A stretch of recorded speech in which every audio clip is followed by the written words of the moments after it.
Hi guys, happy Homebrew Wednesday for Wednesday, September 9th, 2015. I'm gonna pop open one of my ciders that I bottled back in March 14th. I bottled it. It's a 9.1% on the ABV, so let's go ahead and crack that open. And tonight, since it's football season this week, starting up, gotta have a Hawks glass, so we'll go ahead and pour this up.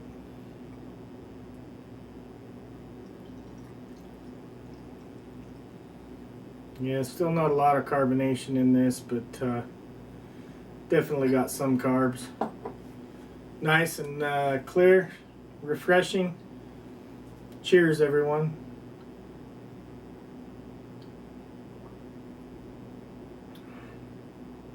Okay, so the reason that I'm drinking the cider tonight, well, it's starting to be fall, and it's a good fall drink.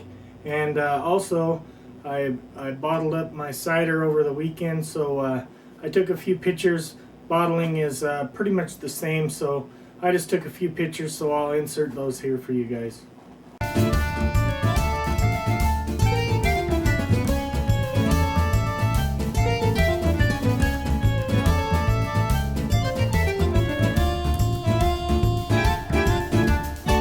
So 54 bottles of cider out of that batch that I got. So those will be carbon up over the next few weeks, and we'll take a sample of those pretty soon. Also over the weekend I did some racking of peach wine and my crabapple wine, so here's some footage from the updates on those. If you can see that, you can tell that we're down to 0.990, so it's fermented pretty much all the way down. So we're going to go ahead and rack that.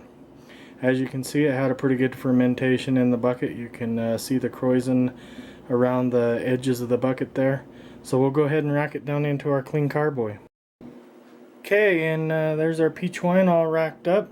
We'll just let it sit for 30 to 40 days now. Okay, so here's the crabapple wine after 6 days. Beautiful color to it. We've removed the bag of the crab apples now, and I've taken a hydrometer reading, and we're at 1.000. So I'm going to go ahead and add some simple syrup to that to bring our alcohol content up just a little bit.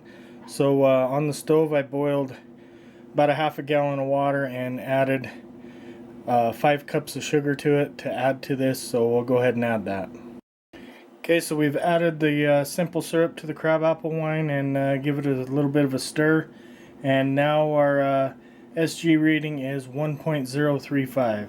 So that should start fermenting again. We'll go ahead and rack it into secondary. Okay, and here's the crabapple wine once we got it into secondary. Nice pink color on it. The pink will probably fade over time, but we'll let that sit for a month or so, and then we'll come back and check on it. There you have it. The crabapple wine is coming along nicely so far. The peach wine coming along nicely as well. So lots of things going on. Gonna be doing some updates on the watermelon wine coming up soon. It's about time to re-rack that. It's been sitting in secondary for 30 or 40 days, so we'll take a peek at that coming up in the next week or so. And we'll probably go back and revisit the banana wine that we made a while back. And I'm thinking it's about time to get the cinnamon wine bottled up, just so I can free up the carboy for when the grapes and the pears are ready in the yard. Okay guys, that's about all the updates I have for this week. We'll be definitely checking into those other wines in the next couple of weeks. So remember, until next time, there's always time for a glass of wine. Cheers.